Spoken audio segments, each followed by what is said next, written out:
writing well before Churchill's magnanimous eulogy of Chamberlain, and to the contrary, warning the British people's representatives of how history was pitiless. George Dangerfield coldly assessed his national leader's mismanagement of state affairs during the pre-Great War years of 1910 through 1914. Quote, "Along that row of distinguished and original faces there would pass from time to time, as lightly as a shadow upon the waters, an alarming, an alien spirit, a spirit dangerous and indefinite, the spirit of whimsy. In the hush of crisis and the tumult of abuse, or when the stuffy air of the commons seemed almost to glitter with the shining salt ripples of sarcasm, there it played, airy, remote, and irresponsible." End quote.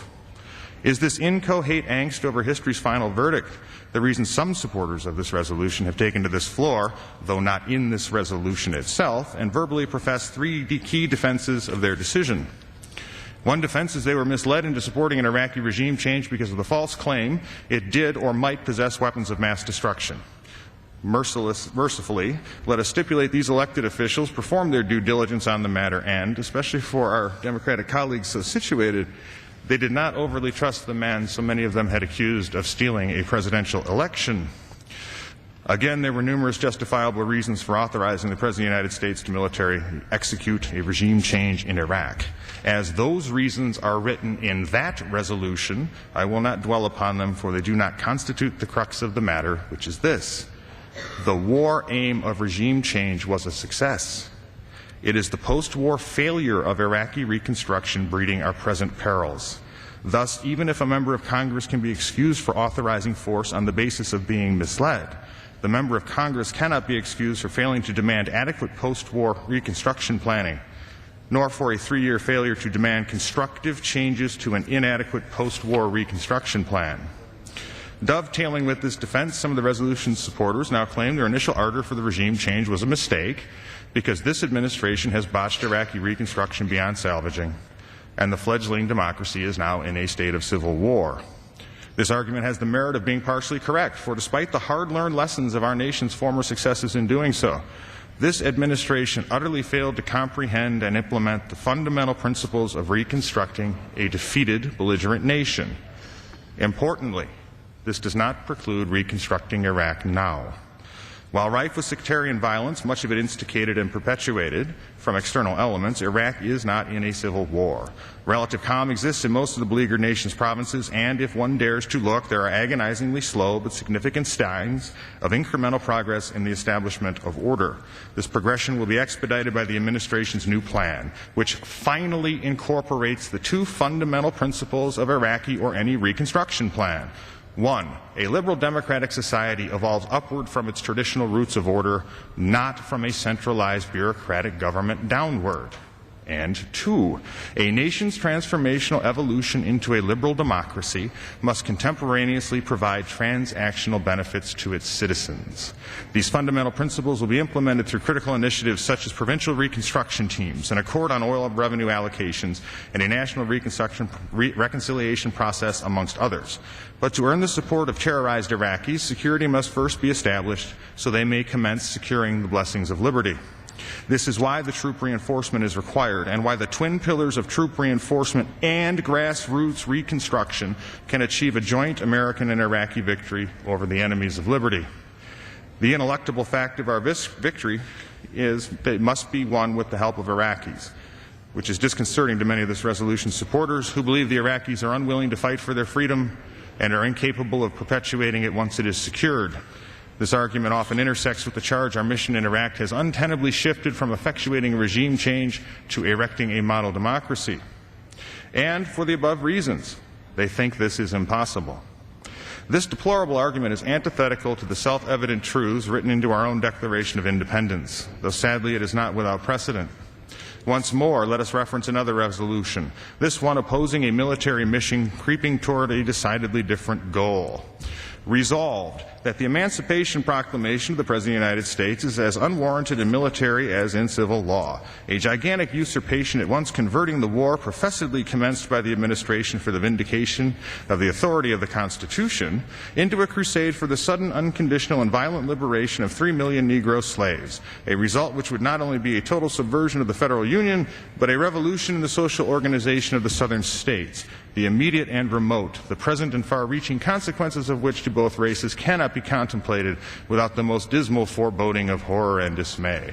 The proclamation invites servile insurrection as an element in this emancipation crusade, as a means of warfare, the inhumanity and diabolism of which are without example in civilized warfare, and which we denounce, and which the civilized world will denounce as an uneffaceable disgrace to the American people." End quote. So much for the prognostications of the, quote, Peace Democrat-controlled Illinois legislature's 1863 resolution. Thankfully, by the grace of God and the sanguine sacrifice of the American people, it was this Illinois legislature, not our African-American brothers and sisters or our nation's great emancipator, who are to be denounced by the civilized world for all eternity. What of our legislative body? Now resurrects the specter of our own judgment, which hovers above and shadows us as we seek to ensure we are not forever weighed in the balance and found wanting. It is as it should be, as it must be, for notwithstanding its non-binding nature, even after this resolution's disposition, our duty demands we make moral decisions affecting our nation's victory or defeat and our fellow citizens' lives and deaths. Is this not why, even while bearing malice towards none of them, in defending his own war plan, our own malign president warned his opponents history is a harsh mistress? Quote, "Is it doubted then that the plan I propose, if adopted, would shorten the war and thus lessen its expenditure of money and of blood? Is it doubted that it would restore the national authority and national prosperity and perpetuate both indefinitely? Is it doubted that we here, Congress and Executive, can secure its adoption? Will not the good people respond to a united and earnest appeal from us? Can they, by any other means, so certainly or so speedily assure these vital objects? We can succeed only by concert. It is not, can any of us imagine better, but can we all do better? Objection whatsoever is possible. Still the question recurs, can we do better? The dogmas of the quiet past are inadequate to the stormy present. The occasion is piled high with difficulty, and we must rise to the occasion. As our case is new, so we must think anew and act anew. We must disenthrall ourselves, and then we shall save our country. Fellow citizens, we cannot escape history. We of this Congress and this administration will be remembered in spite of ourselves. No personal significance or insignificance can spare one or another of us. The fiery trial through which we pass will light us down in honor or dishonor to the latest generation. We say we are for the Union. The world would not forget that we say this. We know how to save the Union. The world knows we know how to save it. We are even here. We here hold the power and bear the responsibility. In giving freedom to the slave, we assure freedom to the free, honorable alike in what we give and what we preserve. We shall nobly save or meanly loose the last best hope of earth. Other means may succeed, this could not fail. The way is plain, peaceful, generous, just, a way which, if followed, the world will forever applaud, and God must forever bless. My friends, history hearkens your honorable hearts to reconsider supporting this immoral resolution. If one believe all human beings are equally God's children, whether they be free or yearning to be free, one cannot, after a cruel sip of hope, condemn 20 million of God's equally beloved children to a saturnalia of slaughter. If one supports our troops, one cannot deride their cause as injurious to our country. If one seeks our victory in the war on terror, one cannot advocate a retreat and defeat in the face of our enemy.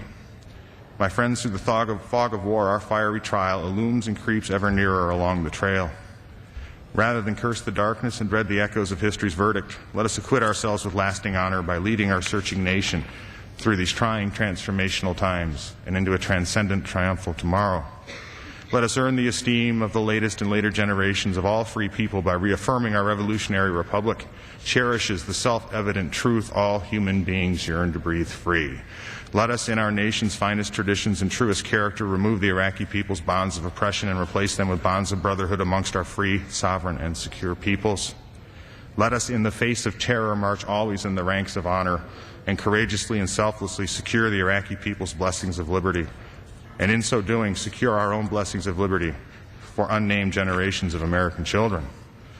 Mr. Speaker, fully cognizant of my moral duty to our troops, my constituents, my country, and my Creator, I cannot in good conscience support this resolution, which is injurious to the cause of our nation's victory and in consequence is patently immoral. Therefore, I urge this resolution's rejection and pray God graces, guards, and guides the steps of all who bear the burden of our decisions made on behalf of the majestic American people.